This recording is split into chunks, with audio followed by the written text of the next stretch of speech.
Coming up in this video, I transformed this little back corner of my backyard by building a sauna made completely from leftover materials and marketplace finds, as well as these Tuff Blocks. Using Tuff Blocks as my foundation meant I could go from this to this in half a day. And that's because I didn't have to dig any holes or wait for concrete to dry. These Tuff Blocks saved me about an hour per stump, so with that spare 6 hours I saved, I was able to frame up my walls, stand them up, all before the sun had set on my first day of building. Now, just because I can build a bathroom doesn't necessarily mean I can build a sauna on my first try without getting a few things wrong. I also severely underestimated how much effort and time this thing would take to build. I primarily put this thing together after work or on weekends, working well into the night on multiple occasions. And I wasn't even sure if using this glass I got from an old table would work as a roof. Plus, there was no way to know if cooking the rocks on the Weber would even get the sauna hot enough.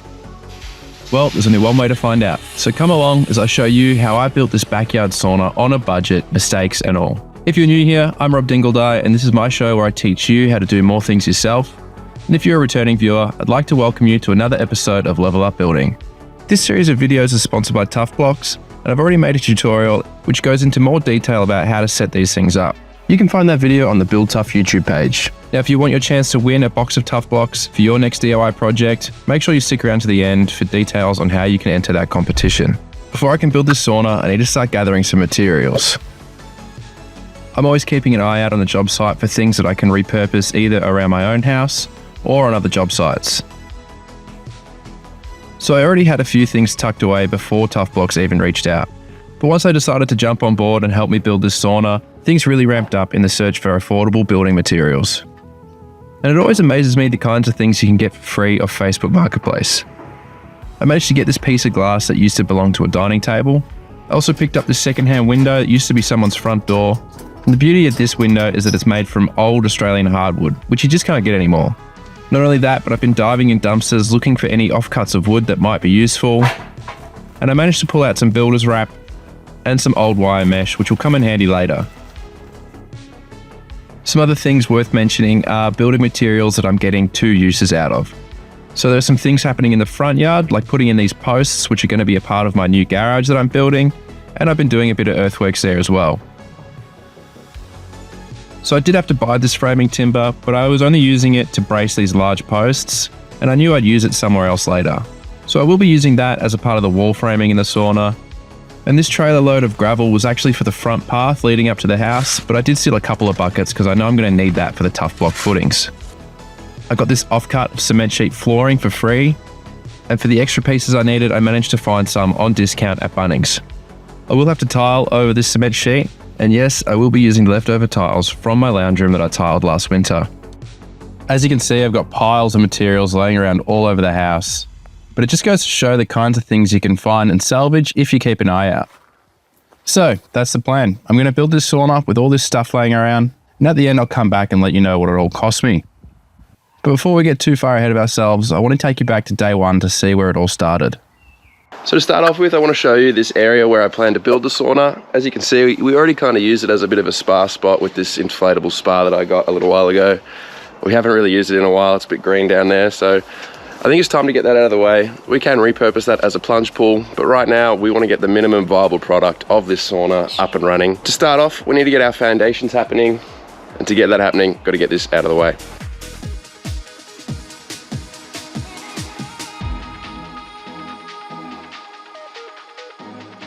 All right, now we have our blank canvas. Time to mark out the Tuff Blocks, remove a bit of the topsoil and get some crushed rock in.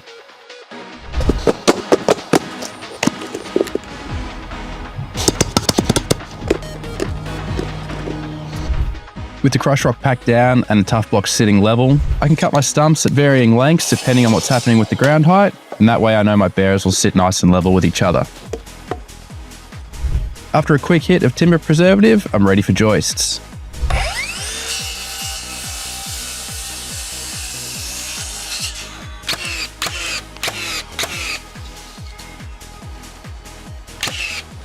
Now, I did say earlier in the video, I'm trying to suit dimensions of existing products. So I've got these cement-based flooring sheets and they come 2,700 long. So this measurement here is 1,800.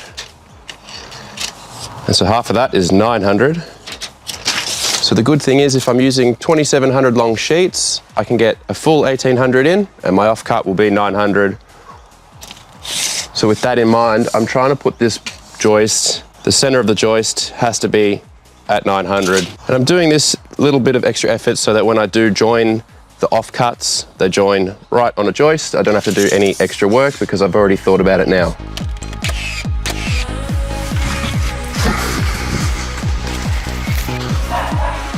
Come on, come on, come on, come on. Ooh, that hurts.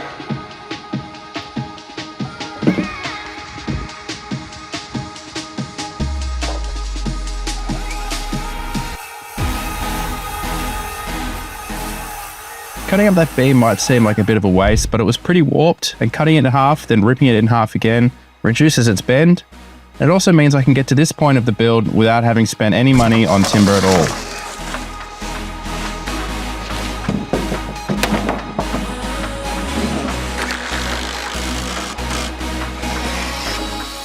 So this subfloor, you can pretty much build anything you want on top of it. We all know I'm building a sauna, but you could build a cubby house, an office pod, a shed, anything along those lines.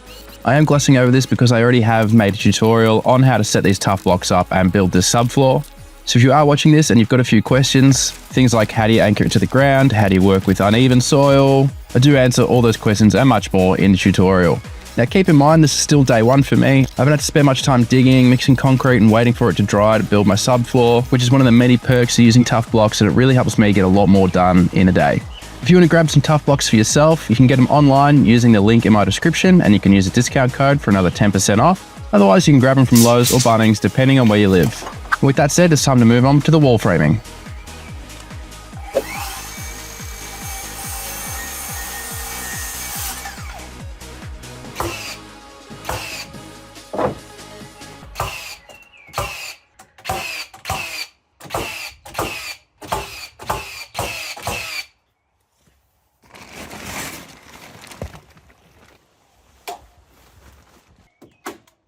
I remember many years ago when I was a first year apprentice carpenter, my boss and I had to build a shed. And it's pretty similar to what's going on here. We basically built the wall frame on the floor, installed the cement sheet first, and then stood the wall up. Now the reason we built it this way is because two sides of the shed were hard up to the fence, just like you're seeing here. It just means you've got more room to work compared to nailing cement sheet on, crammed up between the wall itself and the fence. Some good building practices worth explaining here are a bit of silicone in the joints. I'm also joining the sheets on a stud, and I'm shooting them on with clad fast nails, which are basically shorter framing nails that fit inside this nail gun. And because you'll never see these walls, I'm not getting too carried away. So this wall's about to get stood up, but unfortunately we're going to hit that branch, so time to get the sawzall out.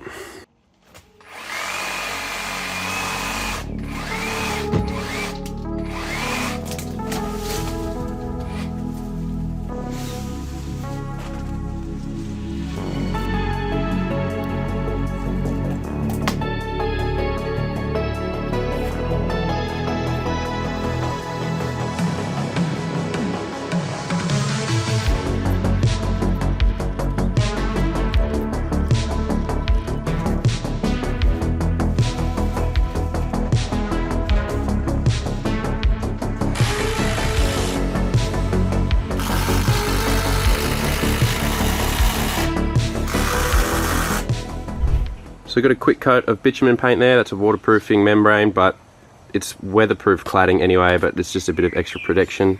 Now I want to show you this little overhang on the cladding. That's going to tuck past the wall that's already in place. I did the same thing on the bottom of the wall with both these walls. So the cladding flashes past the joists, and that's going to keep out all the water.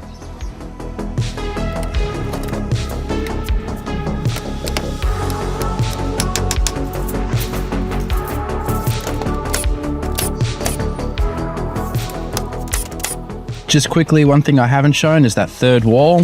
I didn't really have enough timber to build it properly, so I've just got the top plate, bottom plate, and two end studs in. It was enough to get the two walls temporarily braced, which means I could stand my window up, call it a day.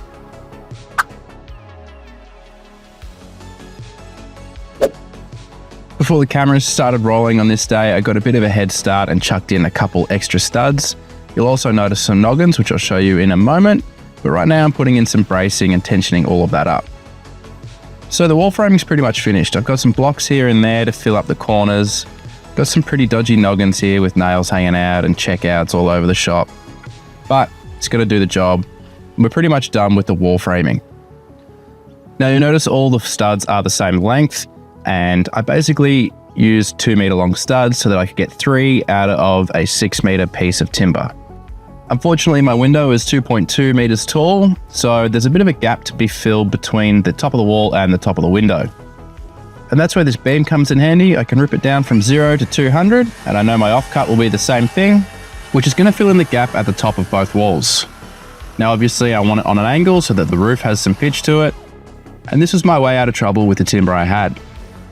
This was a piece of timber I got for free off a friend who works in the construction industry in big high-rises, and basically got to the end of the job and he had a bunch of stuff laying around in the basement, and he gave me a call and he said, if you don't come today and pick this stuff up, it's going to go in the skip. Obviously I made the effort to pick this stuff up, and I haven't had a use for it until now. It's been laying around for 3 years, which is why it looks weathered, but when it comes to free timber, I'm always going to find the space so that I can keep it. I left the beams long because I wasn't really sure where I wanted them to finish, and I thought they might come in handy, especially while I was working on my own installing the roof framing. I had to cut a bird's mouth in each of the rafters where they sat on top of the window, and the offcuts that came out of the bird's mouth were these little wedge shapes, which will come in handy on the low side of the wall.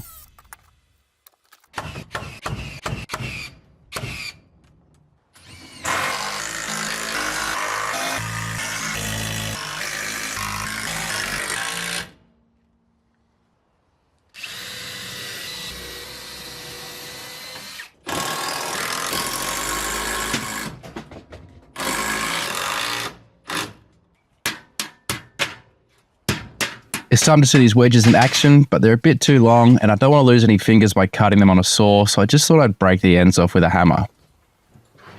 As you can see, they tuck between the wall and the rafter on the low side, and I've put screws absolutely everywhere I can so that I don't need rafter ties, but in the places where batten screws won't fit, and I can use rafter ties, I will.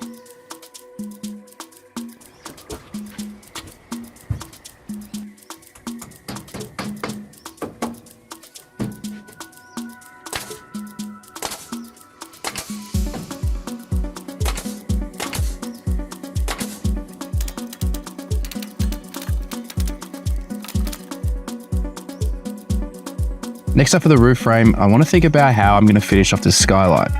So I'm cutting up some timber here which is going to achieve 3 things. The first thing it's going to achieve is it's going to give me something to butt my roof lining into, and that way I don't have to worry about any external corners or finishing like that. The second thing it's going to achieve is it's going to put the glass on the roof on a different pitch to the roof sheets, and that's just going to help when it comes time to install the flashing. I'll explain that a bit better when there are more things in position, but basically the timber for now is wider at one end compared to the other. Lastly, screwing these timbers in from behind means that it covers up any screw holes and nail holes in the other timber framing. With the skylight all figured out, it's time to finish things off with some noggins around the edges just so I can pick up my ceiling lining, chuck a bit of paint on the rafter tails, and cut off the extreme excess on these beams.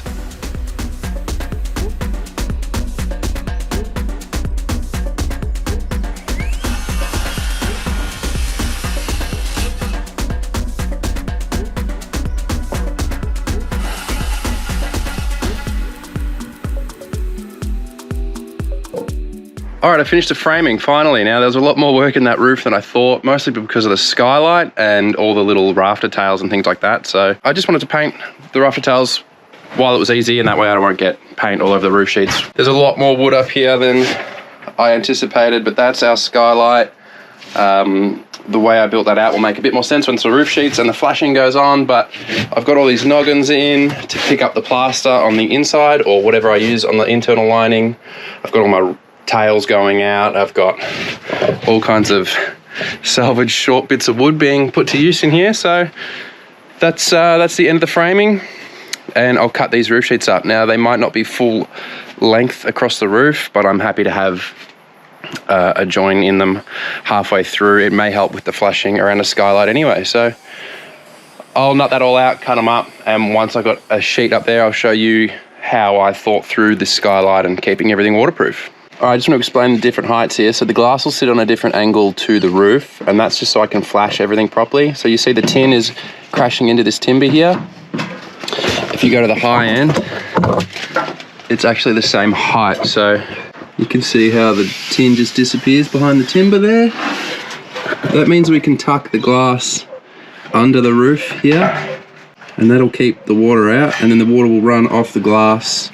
There'll be flashing here, and then that water can run down the glass and then over the final flashing and off the end of the roof. Now this is just a roll of tin. It's really flexible, so just cut that to the length I want because I don't want to pay for custom flashings, which is a theme of this sauna build. The skylight and this glass roof is pretty much where a lot of the effort and extra cost is for me at the minute.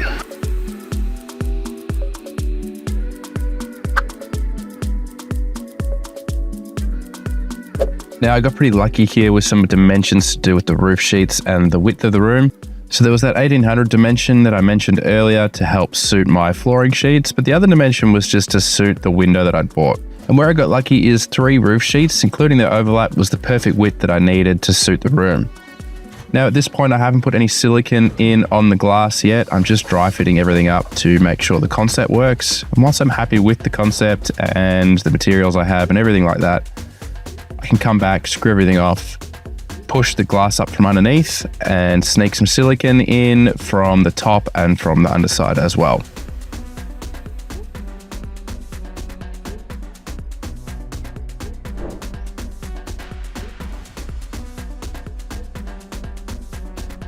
If you've got any experience with roofing, specifically skylights, you'd know they're pretty notorious for leaking. Now obviously I don't want this to leak, so I was putting this together in a way that everything would overlap, and as the water would flow downhill, it wouldn't be encouraged back towards the building and there would be no areas where water could stand. I was also trying to achieve this without spending any money, so I couldn't get too complicated with parapet walls or flashings or anything like that. So this is what I came up with. It's not pretty from above, I'll admit that, but if it keeps the rain out, it's a job well done. So with the day coming to an end, it was time to put the tools away and stop making as much noise. But I could still sneak in some quieter jobs like wrapping the walls in this builder's foil and getting some insulation bats into the wall cavity. After that, it's time to think about wall lining inside and out.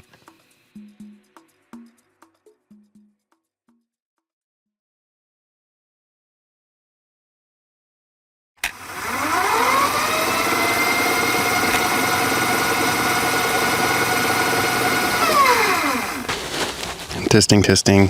My name's Robert Dingledye and I've got a confession to make.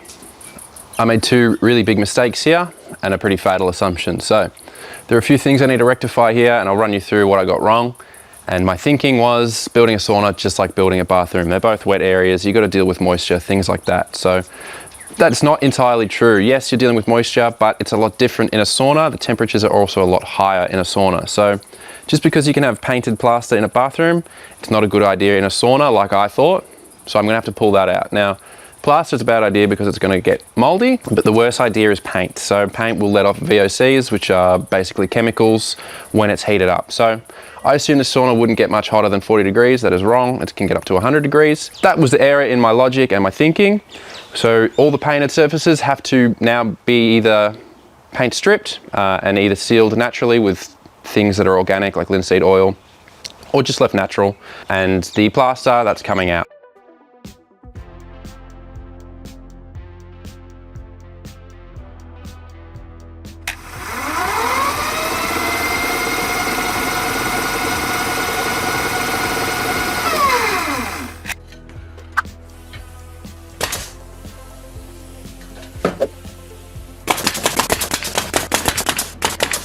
I'm up to the point where I want to start cladding. I just want to show you this corner profile that I bought from Bunnings. It's a James Hardie product. Now you can see the part that wraps around the building, and then you just got this little standoff section there. So it's just a nice way to finish off the external corner. I'll have to miter all the timbers on this wall. I'm going to leave a 10mm gap at the bottom between the plinth just so that it doesn't hold any water down there. And then I have to put lots of little short ones between the corner and the window, but it should look pretty good, even though it'll be pretty fiddly. So I'm going to start processing all these timbers. They are like a shiplap profile or a tongue and groove, so they will overlap each other. They are designed to be used as cladding, and those overlaps will keep the water out of the building, and I think there's nothing left to it but to do it. Remember how I had that friend that got me that free timber from the basement of a high-rise job he was on? Well, this is exactly where the shiplap cladding came from as well. This is a scorched red gum product. And I got to admit, not everyone's going to have access to this kind of stuff, so I did get pretty lucky with that. But just because I'm lucky doesn't mean I shouldn't use it.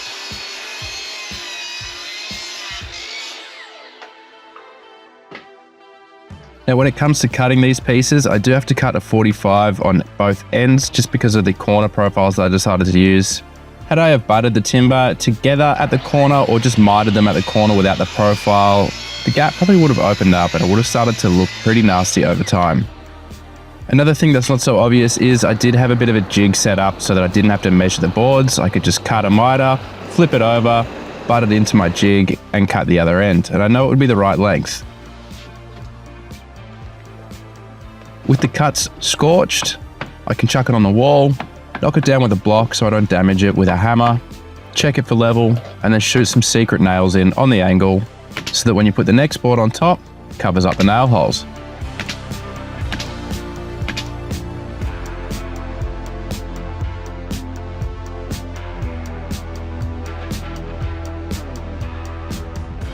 Now, when it comes to cutting short pieces of timber, you want to cut them off of a longer piece of timber. That just means your hands aren't as close to the saw blade as they otherwise would be. With a pile of timbers with one miter cut on one end, I can flip them over, butt them into the jig, and cut the other end square.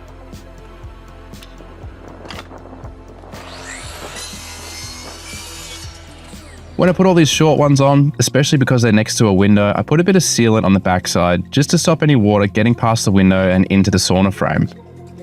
And with all my pieces on, I can bust out the linseed oil and give this thing a quick coat.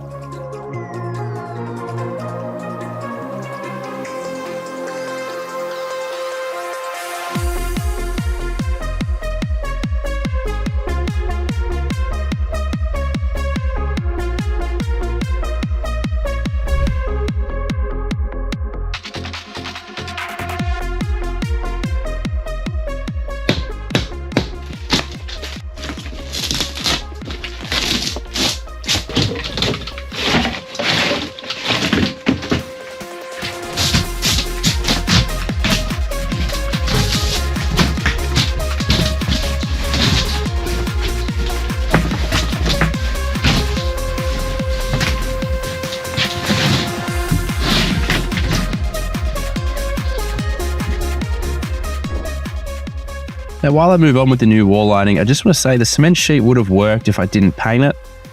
And the plaster is a bit questionable, but it was AquaCheck, which does mean it is meant for wet areas. The bigger problem is the paint letting off toxic fumes once it gets hot, so obviously everything had to go.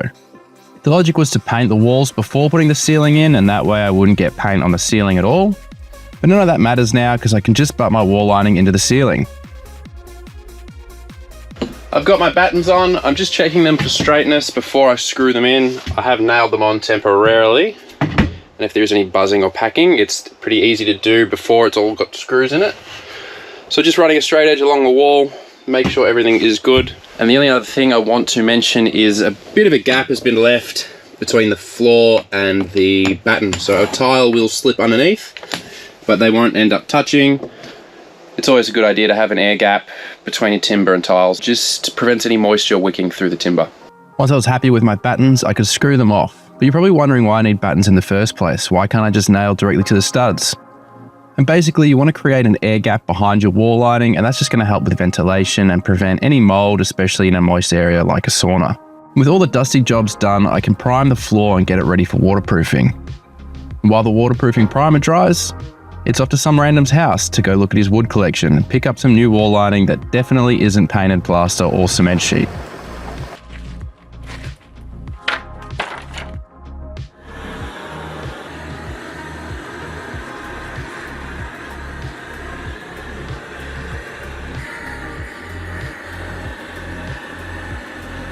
What you're looking at here is just some pine floorboards which have been salvaged, which means they're full of nail holes and they're really cheap. I lay them out like this, giving myself enough room to walk around them, but also just trying to put as many down as I could to be as efficient with the gas as possible. There's no escaping the repetitive nature of this work at this point, so I just had to hunker down and grit my teeth. I spent a good half day waterproofing and scorching timber, so I basically got the first coat of waterproofing down with all the mesh on the joints. Then while I was waiting around for that to dry, I'd go back and scorch some more timber. Then after scorching timber for a while, I could go back and do another coat of waterproofing. And by the afternoon, I had all my timber scorched and the floor was waterproofed. I did use a rapid curing waterproofing, which did mean I could still tile later in the day.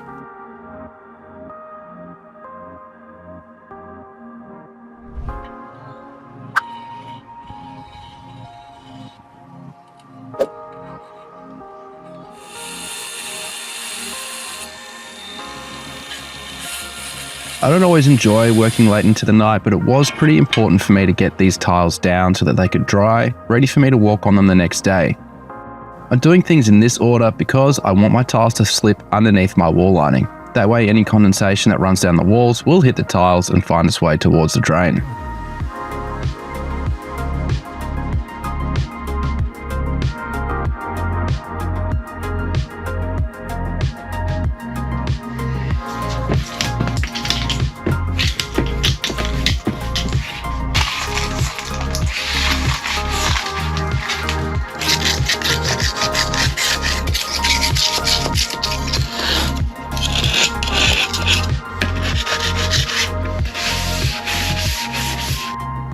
It's always a good idea to clean up your excess tile glue the day after, that way you can walk on your tiles without them moving, but the glue isn't fully cured to the point where it's really hard to scrape off the tiles.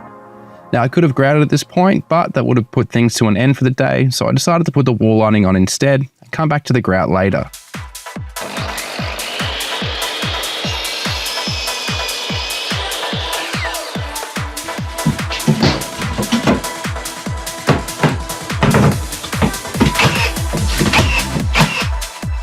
With the wall lining smashed out, I want to introduce you to my favourite tool, the cabinet scraper. It was really helpful for scraping the paint off, especially in those tight areas. Now for the very corners I used a chisel, and for the rest of it I just used some sandpaper on an orbital sander with the vacuum plugged in. And I also had to repeat this procedure on the skylight timbers where I foolishly painted them black.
With the outside of the window painted black, the door on and the bench seat in, it was time to turn my attention to the timber that I wanted to paint black, but I couldn't. Magically online I found a recipe that would work. So what I have is a jug full of tea and a jug full of steel wool with vinegar. So basically the tea gives tannins to the timber if it doesn't have tannins in it already, and the steel wool with vinegar mixture, that's going to help oxidize and stain the timber even darker. The one thing I didn't read online, it's not too scientific, but I thought it would be a good idea, was to blend in some charcoal dust just to help make sure everything turns black. And I'm going to let the results speak for themselves here. Just look at the back of the door, the before and after. Clearly you can tell this is going to work a treat. Now in this next clip, you can see that it's worked a treat on the skylight as well, even though that's a different species of timber. With all of that working well, I'm going to move right along and oil the timber, which is going to seal everything off, protect the timber, lock in the color, and bring out even more depth.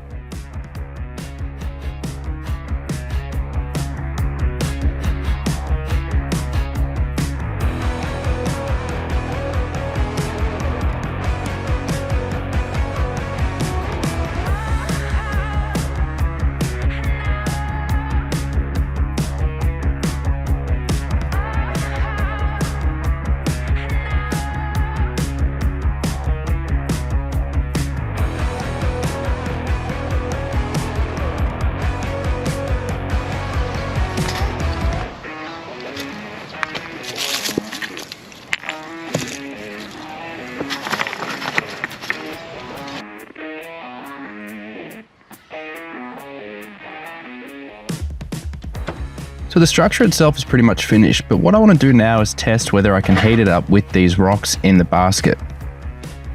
Not only do I want to know if I can get enough heat out of them, I want to know if I can get them in and out of the room relatively conveniently.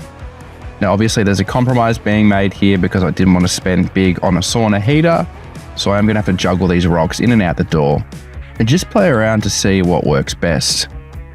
Now straight away I could tell doing it this way the baskets that I made were going to be too heavy, so the solution to that was to buy a bit more wire, make the baskets half as big, and just stack one on top of the other. The next thing I wanted to work out was some kind of handle so that I could pick it up with the fire poker pretty easily. And I thought I was onto a pretty genius solution here with the steel wire, but unfortunately I realized the crimps that I used were made out of copper. So although the handle folds down well and it's easy to pick up, unfortunately the copper's just going to melt and I'm going to end up with rocks all over the floor. So plan B was to use some steel chain that I also had and attach it using these netting clips, which I've had left over from the cat net enclosure I built years ago. The good thing is these clips are made out of steel, so they're not going to melt and the handle's not going to fall off.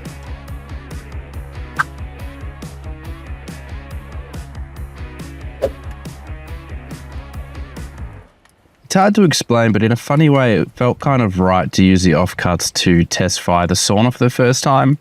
Now I do have some heat beads in there as well, just to keep the smoke down and the heat high. After letting the rocks cook for a little while, it was time to see if I could get them into the sauna without hurting myself and find out what kind of temperatures we can get up to. It's also worth mentioning that I'm cooking another 2 baskets worth of rocks. That way when one pair of baskets cools down in the sauna, you've got another couple ready to swap straight in. So here's the moment of truth. I'm going to pour water on these rocks a bunch of times and see how many times I can do it and see how much steam they let off. Right now they're sitting at about 200 degrees, and obviously once they get below 100 degrees, they're not going to be that effective at making steam.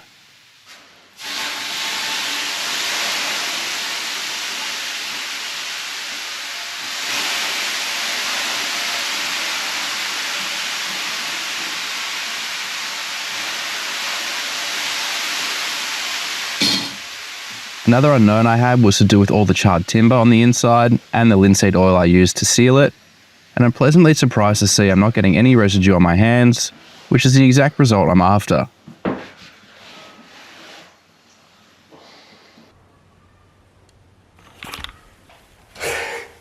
It works. Oh, I've maxed out the thermometer.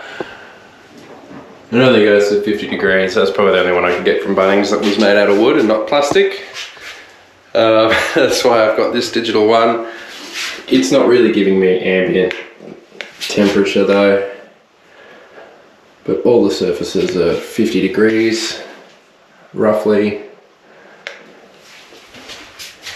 And I'm sweating. It works. I actually am a little bit surprised how well that does work. It is a small room on a sunny day, but that's the first lot of rocks. We've got the next lot here. So I'll just demonstrate the changeover. I think obviously the trade-off is that it's impractical, but we're not paying for electrical hookup and whatever the rest of it. So let's change them over and pour some water on and see how quickly we can heat this room back up.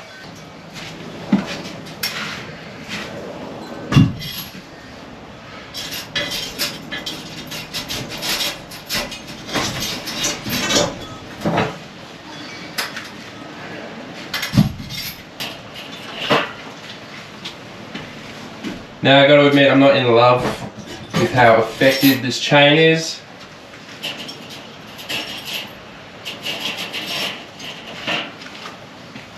Now if you've got an idea that still involves a fire but not welding gloves, it might be a bit better than that, I'd love to hear about it in the comments, but I'll shut the door, put the other ones on, come back in and heat this thing up. Now I've got the rocks here and you can see the heat coming off them in the shadow.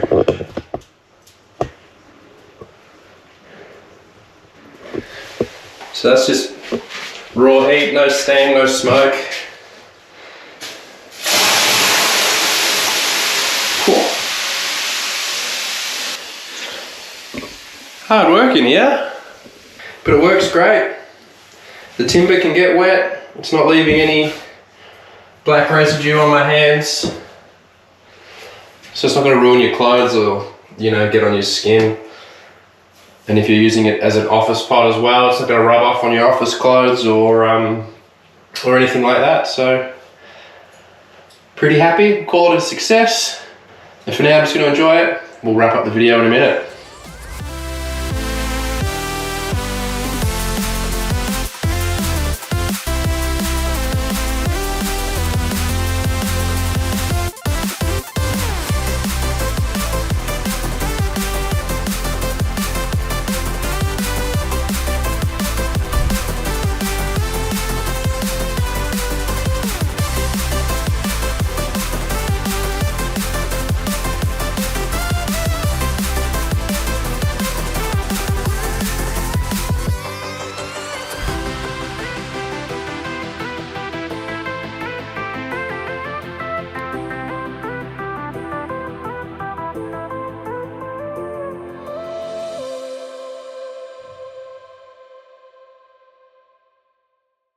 Thanks for sticking around to the end. Now I just want to tell you how much things cost me before we go into the details of how you can win these Tuff Blocks. So the first thing is, this cost me $1,900 in materials. That's the stuff that I had to buy on top of all the things I already had here. So if this was something you wanted to build like for like and you had to go to the shops and buy everything brand new, it's probably going to cost you closer to $3,500, at least based on my calculations. That's just raw materials. I have written down on the spreadsheet here some areas where you could save money.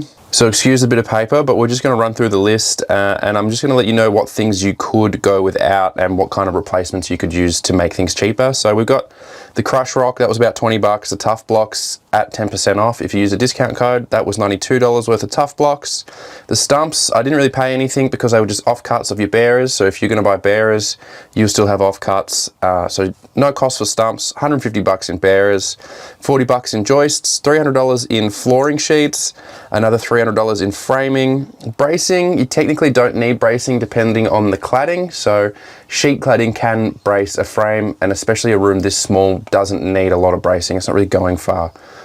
So insulation, can't avoid it. You definitely want to have that, 100 bucks.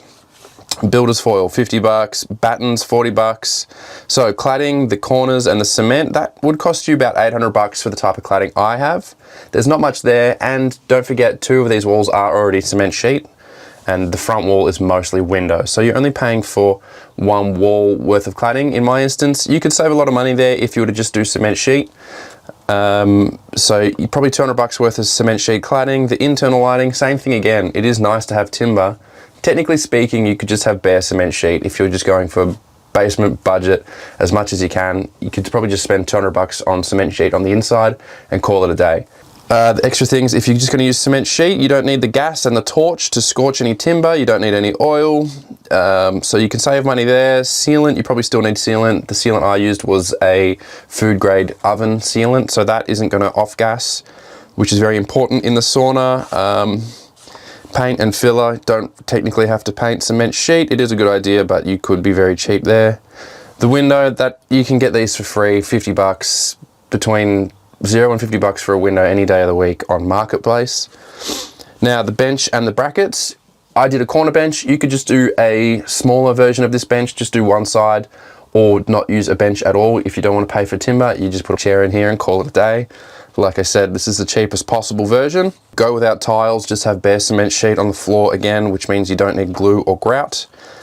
Fixings, you can't really avoid paying for screws and nails. They add up, probably about $100 worth. Paint stripper, if you're going to paint strip the second-hand window that you plan on buying, if it's got paint on it, you're probably going to have to spend some money on paint stripper.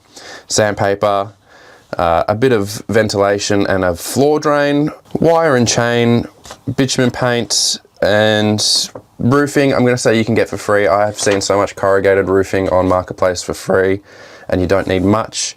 You save a lot of money by not putting a skylight in, because it's just way less framing, less flashings, less silicone, less everything. So you do have to go without a skylight and some of this nice charred timber, but you could still end up building a sauna of this size for around $1,900, and that's if you were to buy most things new. Like I said, window, roofing, you're going to get that off Marketplace for pretty cheap. It'd be silly not to. So that's what it's going to cost. $1,900 is what I spent. $3,500 is what you would spend if you were to get this sauna with these materials from the shops, and you could probably save yourself, what is it, $1,500 worth of materials if you were to use a lot of cement sheet and go without some of those nicer finishings. So now you know what everything costs. I want to tell you how you can win these Tuff Blocks. There are a few things I need you to do. So the first thing is you got to subscribe to my channel, you like this video, and you need to leave a comment down below saying what you'll use these Tuff Blocks for, or what project you've got coming up next. Now for legal reasons, I just have to say the winner will be chosen at random from the comments. The giveaway is not associated with YouTube, and it's open to Australian residents only. The winner will be announced on the 1st of June 2026, and you'll have 30 days to claim your prize. So I just want to say a big thank you to Tuff Blocks. Thank you for sponsoring this video. Feel free to head over their channel. There's a lot of great content there. I've done a tutorial for them as well, which is on their channel, so feel free to check that out. Like those videos, subscribe while you're there. I hope I've earned your subscription on my channel today, and I look forward to seeing you in the next video. So thanks for watching.